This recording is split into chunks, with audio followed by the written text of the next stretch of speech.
Konnichiwa buddies, this is Chris Sniper at nandito tayo ngayon sa actual remapping sa Iligan City.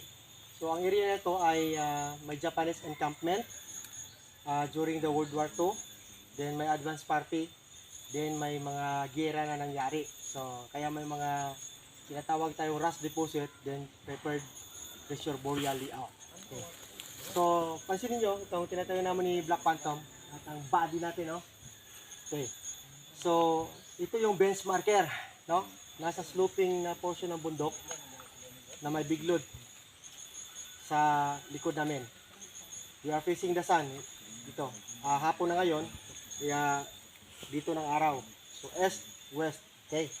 So, ito yung placement. Tingnan nyo. Naka-itlos to. Letter C type ang naghawak ng biglod. Ito siya. Sa likod. Okay. So, bago tayo magpatuloy, shout out muna sa team natin sa Bohol. Team Pando Valley. Pando. Team Spando sa Bohol. Shout out. Salamat. Okay.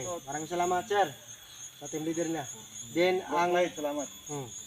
ang team natin dito ngayon sa Iligan City ay ang Team Pro Dio et Patria. No? Salamat. Okay. Bansay Team Pro Dio et Patria. Bansay. Okay. Salamat. Okay. Maraming salamat sa team natin dito. Then, shout out muna sa mga tropa natin na gusto mo pa shout out. Una-una, shout out sa Laughter the Best Medicine page, no? From Butuan City, bro. Kumusta ka dyan? Sa admin ng Laughter the Best Medicine. Butuan City. Nadaan kami dyan. Kumusta kayo? Okay? Shout out kay Sir Noel Hinugin sa Cebu. Sir Noel, hopefully magkita-kita tayo. Update ka dito kay Black Phantom. Limap natin yan, area mo. Okay? Pon. Shout out kay Ariel Bustamante, bro. Ariel Bustamante sa Cantilan, Surigao del Sur. Kumusta dyan, bro? Salamat sa palaging pagsubaybay natin channel. Then shout out kay Buddy Kin Talino. Kumusta, Brother Kin? Talino. Bansay. Then shout out kay Junjun Sanchez de la Cruz. Kumusta, bro? Junjun Sanchez de la Cruz. Then shout out kay Augusto Cesar Bacalso Ordanyes from General Santos City. Okay, kumusta sa mga tropa natin sa Jensan? Lalo-lalo na kay Augusto Cesar Bacalso Ordanyes. Kumusta, bro? Then siyempre shout out sa follower taga natin sa mga page natin, si Brother Dennis Estrella. Kumusta, Brother Dennis Estrella? Bansay. Shout out from Cebu. Follower natin, Yong Kois. Yong Kois from Cebu. Kumusta, brother? Then, siyempre sa Bacolod City, ang katropa natin, Daniel Jalipa. Bro, ingat sa operasyon dyan. Then, hopefully, mag-succeed kayo sa mga ongoing operation. Then, congrats sa mga previous na retrieval. Daniel Jalipa. Okay, update palagi. Okay. Then, shout out kay Mix Idulantes sa Maramag, Bukidnon. Kapitbahay-bahay. Okay. Mix Idulantes sa mga TH dyan, treasurer sa Maramag. Bansay. Okay, then maraming salamat at siyempre arigato gozaimasu sa ating Team tropa Tonggang, Team Redido, dito. Team Komando. Salamat. Okay. Team Good Boy Club. Salamat. Team Good Boy Club, Salamat. Team Komando, Team Tonggang, Bro Anthony. si Redido Foundation, then Team Jaguar. Kumusta? Okay. Then ang tropa natin, no? Otol Kipso Takida, no? Shout out sa lahat ng mga katropa natin sa Pangasinan kay Architect Anton Raboy Anchita, kay Buddy Millar, saka kay Sir Joy, kay Kuya David. Yun lang, no? Kay Babyface. Shout out. Travel tayo sooner, no? Luzon, Visayas, Mindanao scope natin. Yun lang, buddies. Maraming salamat sa mga Team followers. Victory. Salamat sa Luzon. Sa Luzon. Sa salamat. Bulacan. Team Victory. Shout out kina Bad Director at sa asawa niya, Sister Ann. Ma'am Len, no? Sa Bulacan, sa Tamaria. Okay? So, yun. Then, sa lahat, kay Junjun Dayag, kay Brother Edie Pusing. Bro Eddie Pusing. Salamat. Brother Edie Pusing. Then, sa team sa to. Okay, shout out. Okay, yun lang. Thank you so Team much. Kinayahan Foundation. Kinayahan Salamat, Foundation, Bansay. Badis, bakit may load ito? Ito. Natinggap din na video natin ngayon si Tony Parker. Ninin Bobong. Team Katamis. Oy, Richard. Team Blasting. Blasting. Shout out. Ito, intersign, binaliktad. Kasi kailangan na ng isometric. Then may isa pa, entering. Entering here. Yan. Ito mismo ang big load spot. Yan natin dito pa isa. Kaya naka-C enclose yan. Yan. Ayan, siya. Okay. So dito ng base natin, para mag-compass tayo doon. Okay, pag dito ako, no? So dito tayo, pag harap ng araw, okay, so alas 12. So siyempre, alas 12 to alas 2, may puno. Yan. May lumang puno ng baluno. Barubo, sorry. Barubo yan. Okay. Maya na sa left side. Dito na, ito yung muna focus. Okay. Tayo. Yan ang puno.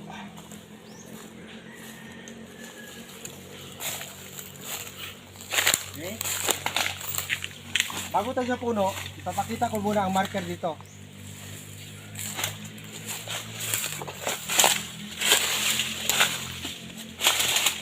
Ito siya.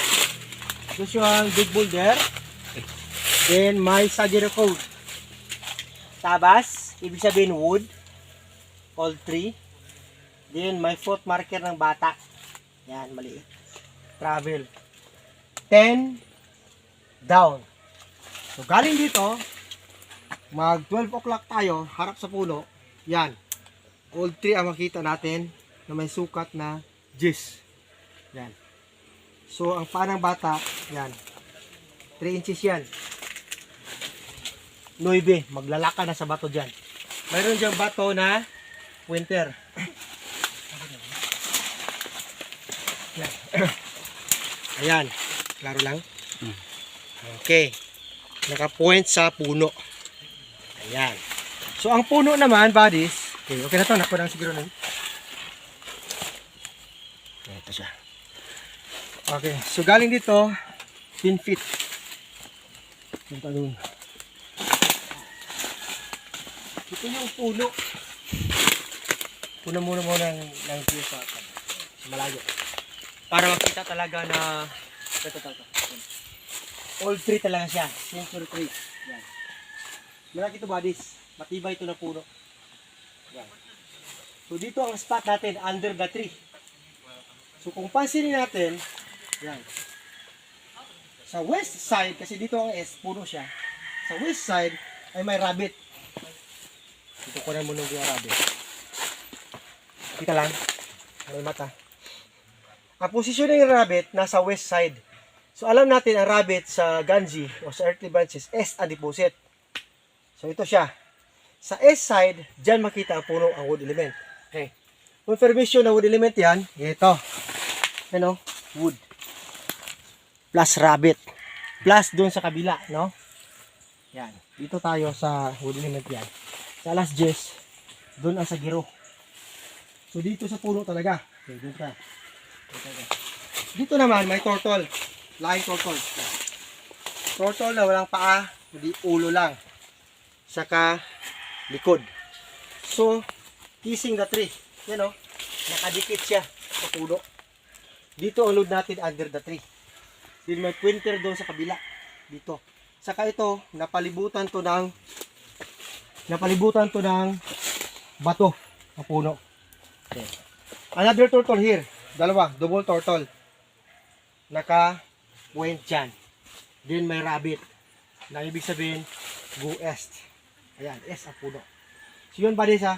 Ang deposit, ito tinatawag natin na under the tree. Hindi ito na ninja kasi mahirap ito eh. Dito ang portal natin. Hindi na ito patay ng puno ha. Dito tayo dadaan sa turtle back. Yan, ulo. Kukunin yan sa kadudukotin sa ilalim. So yan siya. Doon naman sa bench marker, yan. Sa bench marker, yan. May linearity yan. Patungo dito, may passage. Okay. Dahil sa puno, papunta naman tayo straight through. Dito ang code ni or code 2.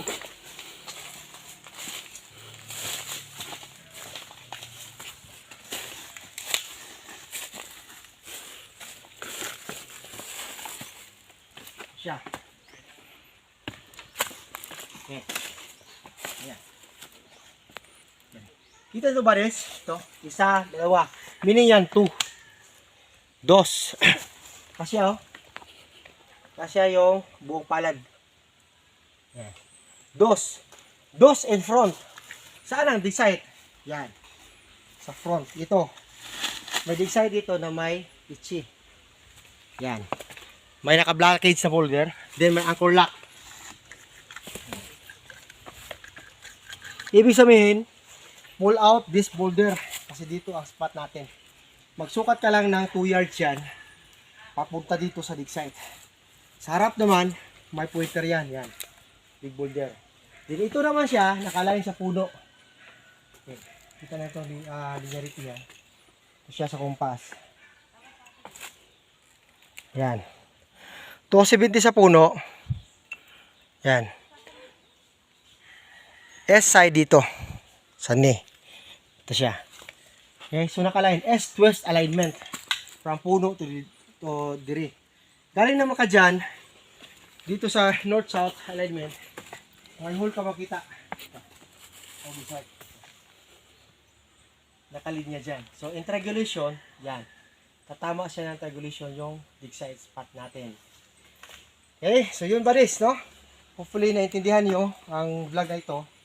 Kasi, pag maraming bato, palilito ka eh. Pero tingnan mo, ang tamang sukat, tamang kumpas 3 grams, at tamang marker para madali ang pag-remap. Example, pag mawala to, dyan pa mga puno, mahanap pa rin natin kasi may coordinate markers. Okay? So yun lang. Thank you for watching. And salamat sa mga lahat ng subscribers natin from Luzon, Visayas, and Mindanao. Then, maraming salamat sa mga tropa, no? Na follow ng page natin. Follow lang natin Chris Sniper page at Treasure Hunting Evidences. Then, doon tayo mag-comment, no? Sa pages. Kasi sa YouTube, hindi ko na kaya. Very busy ako. Magpasensya na sa hindi ko ma-replyan kahit sa page. Kasi may trabaho ako eh. May pamilya tayo. May trabaho. So, limited ang oras namin sa social media. So, ibig sabihin yan, depende na lang, no? Pag ma-replyan ko ang mga comment nyo. So, intindihin nyo naman, no? Si Chris Sniper.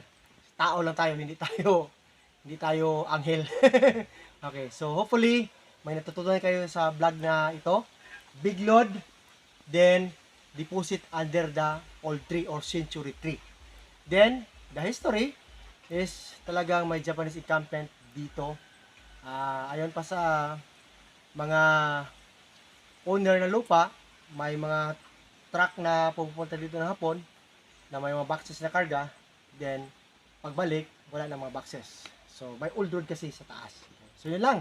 Thank you for watching and God bless us all. Eat, sleep and explore. Then Bansay Baris.